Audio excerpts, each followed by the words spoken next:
O'zbekistonda rekord yangilanyapti. Mana somsa pishirish ekonom pechkada birpasda mana qaranglar, to'ntarib ham pishirilaveradi. Qaranglar.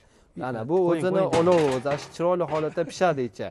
Singib pishadi mana qaranglar. Ekonom pechkalarimiz 1.100.000 dan boshlab 1.350.000 gacha. Eng qiziq tomoni katyolli holati ham bor. Bemalol nima deydi, radiatorlaringizga ulab qo'yib, uyingizni sezam bo'ladi. Undan tashqari kattasi deganlarga katta o'tinlarni ham sig'ib ketaveradi, katta razmerligi bo'ladi. Undan tashqari bu tomonda ko'rganlaring albatta shu nomer, shu dastlabkani Muhammad Ayib akam o'zlari qilib beradilar, ishonch tomonlama. O'zbekiston bo'yicha o'zim yetkazib beraman. O'zingiz yetkazib berasiz aka. Somsani realni yopdik. Ekonom pechka ham somsa pishiryapti, ham sho'rvani bitta oching aka. Shu sho'rvani ichgan odam, buyuk ishlar qiladi. Bu sho'rvani ichgan odam Ashi dahshat. Mana pechkalarimizga maxsus o'zlari dastlabkiga alohida shu narsani pritsepda olishgan.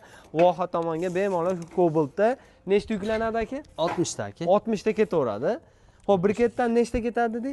Briketdan aka 10 ta soldim mana shu. 10 ta solinib ketaveradi. 20 ga 25 ga. Bitta zapravka qilib qo'yib, uyingizni mo'tadil qilib qo'ysangiz, issiqqina choyingiz qaynaydi, sho'rvangiz qaynaydi, somsangiz pishadi. Undan tashqari tahoratga suvingiz isib turadi. Bundan ortiq qulaylik bunaqa ekonom pechka bo'lmasa kerak.